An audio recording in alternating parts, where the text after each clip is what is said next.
The Lanterns teaser dropped May 18th, and the internet went absolutely wild. But here's the thing, the first teaser, people were confused, where's the green? Why does this look like a crime show? And then James Gunn basically said, hold on, here you go, and dropped teaser 2, and everyone suddenly, shut up.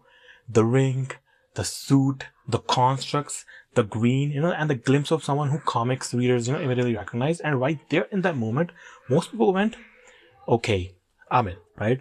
But I'm going to tell you something, even with all that, there's a whole other layer to this teaser that nobody's talking about. If you don't know the comics, you missed it completely. That's what we're getting into today. Let's go.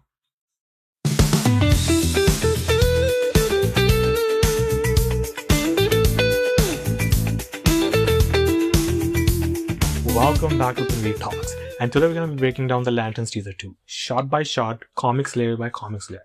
And here's what we are covering, right? Who and what is Lanterns, a full teaser breakdown, what the comics tell us about every major movement, what the show got right, what's still missing, and what almost everyone completely glossed over, right? So, first, for anyone new here, who hasn't been following the DC news closely, you're going to ask, what is Lanterns, right?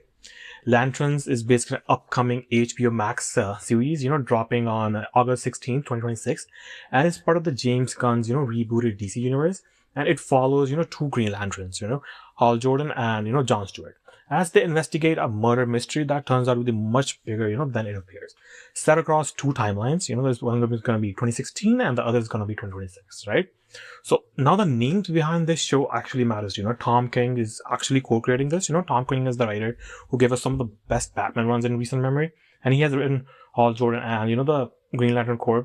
He has an obsession with trauma, identity, and the psychological weight of being, a soldier. And then Damon Lindelof, the guy who was behind Watchmen on HBO, is actually attached. And the Chris Bundy, who ran Ozark, is showrunning it. And that combination of names, tells you exactly what kind of show this is, right? This is not, another, superhero spectacle, right? This is a prestige psychological drama that happens to have, power rings in it. And this is the first, live action Green Lantern project since the, 2011 Ryan Reynolds films, which look like we're not going to be, spending any time on that. The show clearly isn't either. So we're going to move on from this, right? So, on the teaser 2, let's just walk through it. It actually, opens up with Hal and Jordan together, immediately, right? And then before anyone even speaks, you can feel the tension, right? These two are not friends, not yet, maybe not ever. We're gonna see about that, when the show comes out. And then we cut to, we see a Green Lantern, creating, what looks like a massive energy shield in the sky. And then rockets coming down, right? Debris, a real stakes moment. This isn't a backyard fight, right? This is a planetary scale threat territory. And then this one, got a lot of reaction out of people. We see Hal generating, what appears to be a money counterfeiting, basically. And John looks at it and says, right, did you just use the ring to counterfeit money? And casual fans laughed, comic fans went that is exactly Hal Jordan, right? That is a man who has been carrying a cosmic weapon for decades and has a zero respect for the rules, He would absolutely use the most powerful weapon in the universe to make correct. From there, you get the core tension of the show, right? John telling Hal, he saves more lives. Hal telling John he's had the ring, since John was a baby, and he's getting it over his, dead body, right? And then the show does something interesting. It doesn't let either of them be completely right? Because comic readers know that, they are both correct and they're both flawed, We see John walking down, and then, walking down a street with his, lantern. We see Hal, and then this is a big deal, in his actual Green Lantern uniform, but in space, not on Earth, in space, and there's a voiceover, that keeps repeating, are you afraid? Are you afraid? We'll come back to that, because that line is actually not random, right?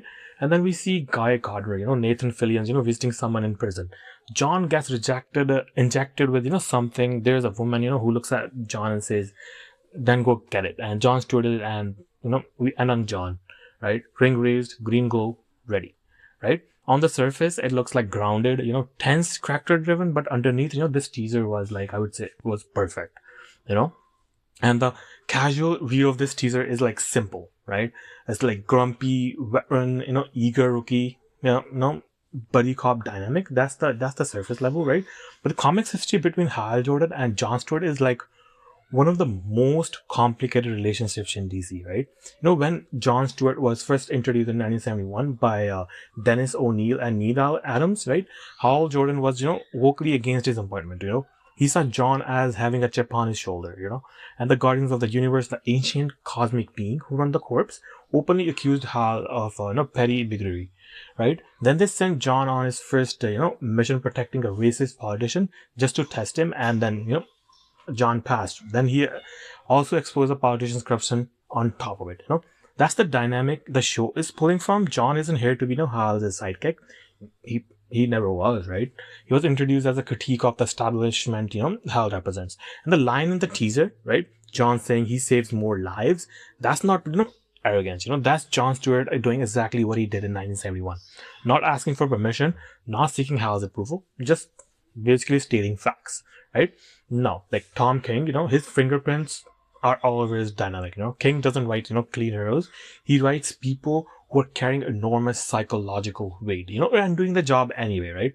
In his, Green Lantern Corps run, the ring isn't a gift, it's a burden. It's a thing that takes from you, and both Hal and John in this teaser feels like that, whether complicated, real. And the show has innovated one key comic details though, right? Is worth flagging, right? In the comics, John replaced Hal, because Hal lost his ring, and then John steps in, and then here's the show actually flips it, Hal is the veteran, John is the new recruit. That inversion is deliberate, and it means, John's arc in the show is about earning something, rather than inheriting it, right? And now, that, Hal only wears the suit in space, right? On Earth, he's actually in street clothes, Casual fans, might read it as like a budget decision. Comic readers actually know that, this is actually a character out accurate. Early Hal Jordan, treated the ring as a tool, not a costume, not an identity. He wasn't performing heroism. He was doing a job. The show honoring that detail, even in a 2-minute teaser, tells you, writers did their homework, Now the moment everyone, clocked, but maybe didn't fully understand the prison, right? We get a glimpse of Sinestro, played by Ulrich Thompson, incarcerated, seen from behind, and the showrunner Chris Mundy has confirmed that, Sinestro's function as Hal's corrupt mentor. He specifically used the term coaching tree, meaning Sinestro trained Hal. Hal is not training John, and the sins of the mentor, run downstream. And here's what the casual fans are, going to miss about that, because Sinestro wasn't always a villain, In the comics, Sinestro was the greatest Green Lantern in the Corps' history. He was Hal's trainer before anyone else's, right? His home sector, Korugar, was the most orderly in the galaxy. The problem was he kept it orderly through fear and authoritarianism, right? The Guardians imprisoned him for that, and the betrayal and the humiliation of that imprisonment is exactly what turned him towards fear as a weapon, right? So when the show puts Sinestro behind bars, makes him Hal's a corrupt mentor figure, they're being very faithful to the source material. And this is not like a reimagining, and this is actually comics accurate, and it sets up something much bigger, than one season villain arc. If the show, commits to where this goes, right? Jeff Johns' Sinestro Corps, War from 2007 is one of the best, I would say, Green Lantern stories ever written, right? If this show builds towards that over multiple seasons, which the framing suggests might, we are in, something special, right? And then, the Guy Gardners, Nathan Fillion's Guy Gardner, shows up in the trailer, as we talked about, right? He's for like a brief moment, like visiting someone in a prison. Casual fans, who caught Superman 2025 will recognize him, but the comics context, here, actually adds weight, because in the comics, Guy Gardner was the second choice to receive Hal Jordan's ring, When Eben Sur, the alien lantern, was dying, his ring scanned for the nearest worthy human, and it found 2, right? Hal and Guy Gardner, right? It chose Hal purely because of proximity. Guy was arguably the more worthy candidate by the ring's own criteria, and Guy never ever forgot that, right? The Guy Gardner actually spent decades, with the massive, chip on his shoulder about it. He believed, not without justification, that the ring was supposed to be his. So seeing him in a prison scene, clearly involved in whatever, the larger mystery is not a throwaway cameo. Guy Gardner showing up means I think it means something, right? He's not a comic relief, he's a man with unfinished business, right? Okay, we talked about what got right? Let's see what actually, was missing in the trailer. This is the part, where we put the hype aside for a minute and think critically, because the teaser had some gaps, First, John Stewart's architect background in the comics, he's actually architect, right? This matters, beyond biography.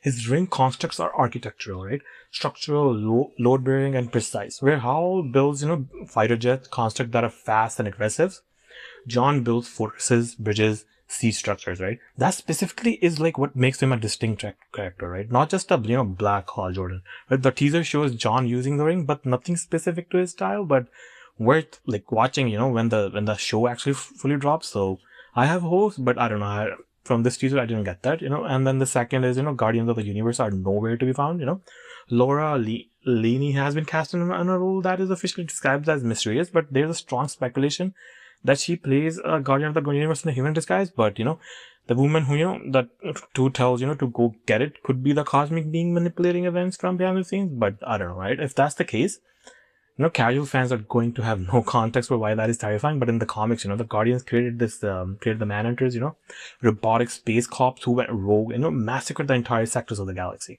They have manipulated the corpse for millennia, basically, They're not trustworthy authority figures, they are not definition of, they actually are the definition of institutional rot, And the show needs to plant the context early, or the later reveals, won't actually land. And the third one I'm going to say is the emotional spectrum is completely unaddressed. Green equals willpower. Yellow equals fear. Entire Green Lantern mythology runs on this framework. The trailer keeps asking, are you afraid? That phrase, repeated is almost certainly pointing at Parallax, the ancient, fear entity that literally corrupted Hal Jordan in the comics and turned him into a villain, or the Sinestro corpse, right, who wielded yellow rings, powered by fear. If you don't know any of that, the voiceover just sounds like, mood. The show is going to have to do some work building this for a general audience, because if the back half of the season involves a fear as an actual cosmic weapon and the viewers don't understand the mythology, the emotional payoff isn't going to land, I would say, right? But honestly, I actually like the teaser. Generally, I actually have high hopes for this show. What the teaser gets right, the tone, the the John dynamic, the Sinestro framing, and the suit accuracy, I respect it, right? The respect of also the source material in this details. This is clearly being made by people, who have read the comics. And what I'm watching carefully is, whether John Stewart gets to be his own character, not just, Hal's foil. Whether the Guardian mythology, gets built properly so that, conspiracies land, and whether, the emotional spectrum gets explained in a way that makes the, cosmic stakes feel earned.